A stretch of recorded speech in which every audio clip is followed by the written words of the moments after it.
Alright. Today on the bench we have a old Fender Acoustic. It's an F35 model. Hard to date. Acoustics made before 88, I think, 80 something. They just don't have records, or they're incomplete. But we know that the F35 was made between 72 and 81, and judging by this hardware, it's probably a mid-70s variant. It's in the shop today for repair. The girl that owns this got this from her father, who passed away, so certain level of extra integrity and care needs to go into a repair like this, because we don't want to affect the patina too much, to respect the wishes of the customer.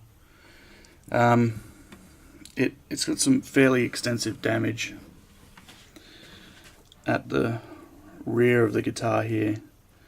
We can see this binding's lifted, and it's actually starting to separate from around here, somewhere around about there, all the way around to here, and including the top is separated from the corner block or the end block.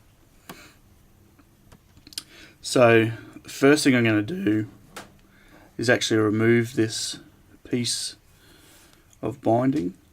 Because of the age, it's starting to deteriorate, and instead of trying to work around it and possibly snapping it in multiple places, we're actually going to try and remove it in one piece. It's already split back here, so we're just going to run an X-Acto under here and try and save that, and we'll re-glue that on afterwards. We're going to have to get the bore scope inside and have a look if there's any damage, any separation from the bracing, see how bad it is basically, and that'll give us the best way to attack fixing it. So the first thing I'm going to do is take the strings off. Now they've already been detensioned, from whenever it was damaged or whatnot, because that's the best thing to do if you ever get a crack in your guitar, in your acoustic, is just take the tension off the strings. It's going to help a lot with relieving any chance of cracking it more because of the pressure. So we'll take these strings off, and then we'll get the camera in and have a look. Okay, so I've got the strings off. I've got the bore scope set up. We're just going to go in and have a bit of a peek.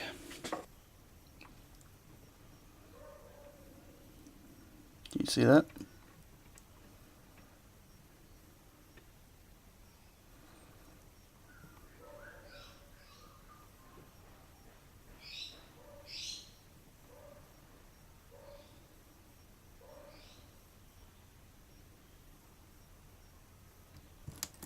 So that's our end block. Okay, it looks like it's still attached there.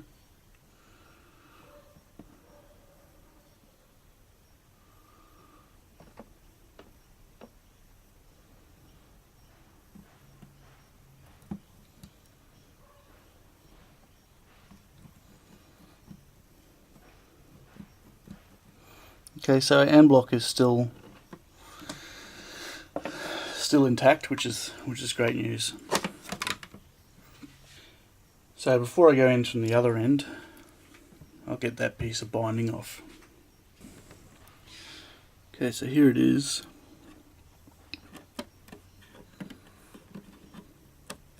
And you know what? I'll just take it off. I can't really do it on camera. It's too delicate. But what we're going to do is, can you see that crack where it's cracked there, and then it's still attached right around here,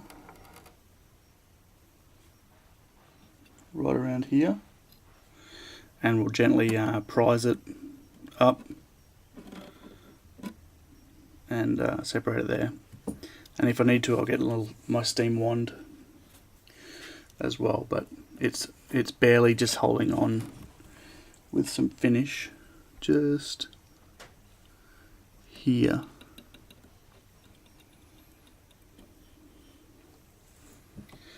So we'll back in a second. Okay, so I've taken that piece of binding off. We've got it all in one piece.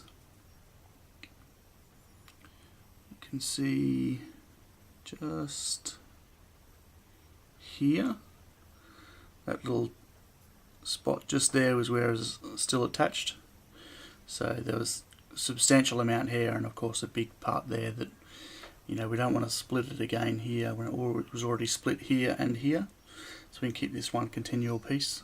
It's a better outcome than just keeping that little piece on there and having two more lines. So I want to go back in now, and I want to be able to move the top, so that's why we have to get the binding off. So we'll go back in and check this end block and see how bad it is up the top now.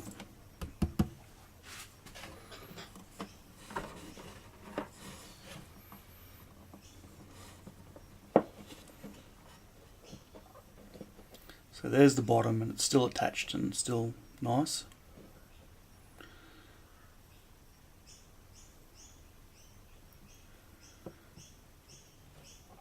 Now up the top now, we can see that it's separated there, and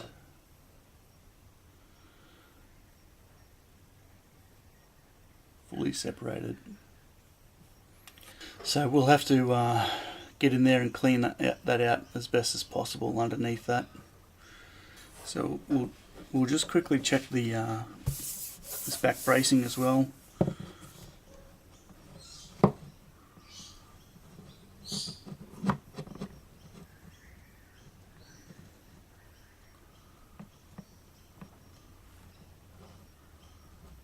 Looks like a cat's got in there.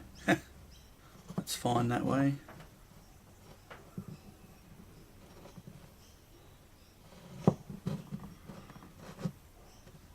Let's bring this back a little bit. You can see the daylight there through the major issue. Okay, so here's the top bracing. Okay, well that's interesting. That is it just me, or does that look like epoxy? That might be a previous repair, but that looks like epoxy to me. Could be wrong. Aha.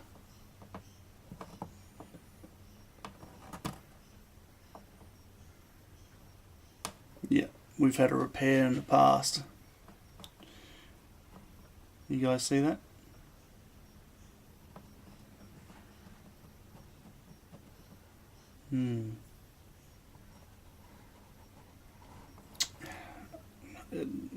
It looks like a repair to me. I'd say that it's had a repair once before. Okay, so I think what we're going to do to attack this, we'll get in there and clean out the separation of the end block. We'll clean the split as much as we can. I think we'll try just gluing it with some tape and clamps, and then once we know that we've got that all solid and we can move on, we'll reattach the binding that's still on there. That we won't glue that either, we'll leave that separate. there and there, and we'll do those once we've got the top back secured.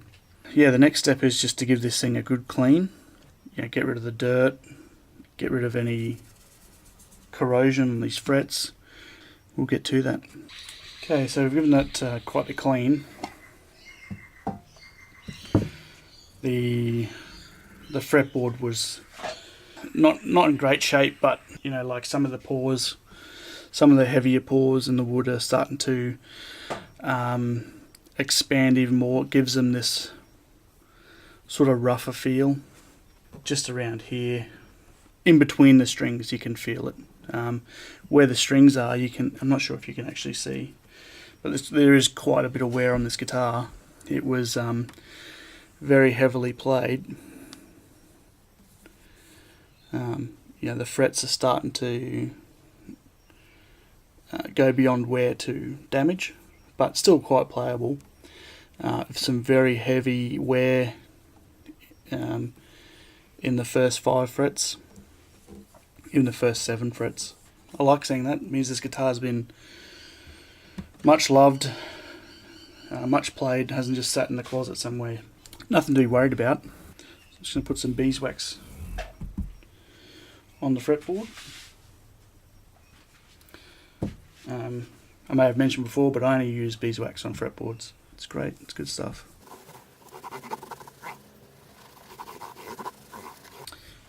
Okay, so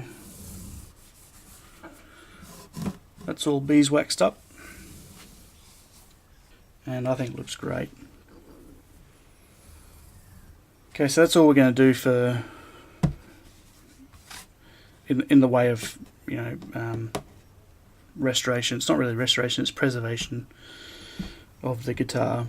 It's cleaned, we've waxed the bridge, we've waxed the fretboard, we've cleaned the frets, we've given it a wipe down, we've gotten the dust off it. Just going to blow the inside out before we get to cleaning out that end block. Okay, so I've got in there with a spudge and cleaned out in between the top and end block. It's currently still sitting in there because I'm going to use it to create some leverage so that I can get the syringe in there and get a lot of, you know, get enough glue in there. I've got the camera set up so I can sort of see what I'm doing. So I'll come in from this side first, and then we'll be able to pull the spudge out, come in from this side if we can, if we need to, put a bit more glue in, take the camera out, and I've got a little caul in here to put some pressure from this end block to this end block, because this one's sort of cradling it a little bit. We want to push it back that way a bit, and then we'll clamp it just on each end of the block, and we'll worry about gluing the rest of the top on after we get that sorted, because it's just a little bit too fiddly. So it's quite the operation. I'm going to use a glue syringe. I've got a hook here to help me, if I need to, lift the body. We're going to use hide glue, and yeah, let's get going.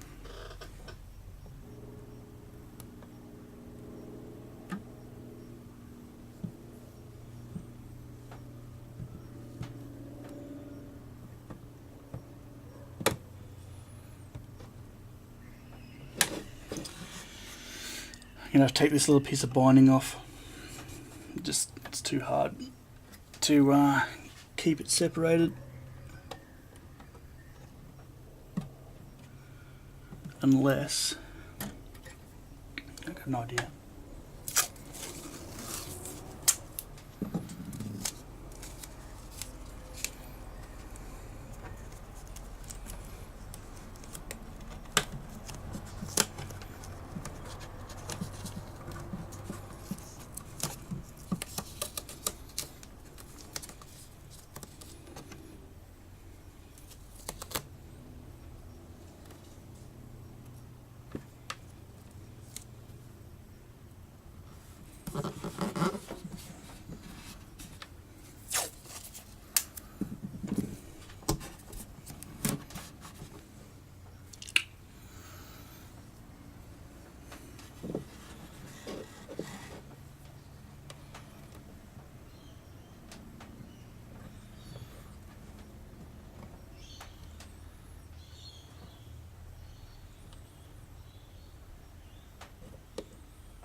Okay, now for here.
Excellent, we've got a good amount of squeeze out there.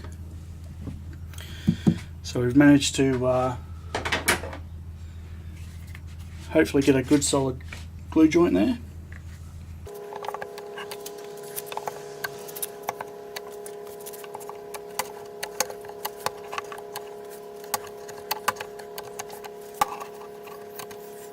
Alright, so we will now let that dry.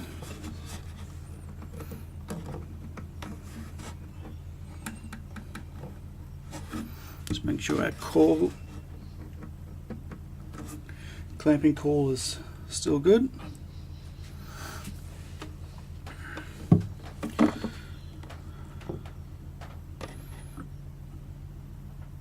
So there's our caul on that this side where it was laying over.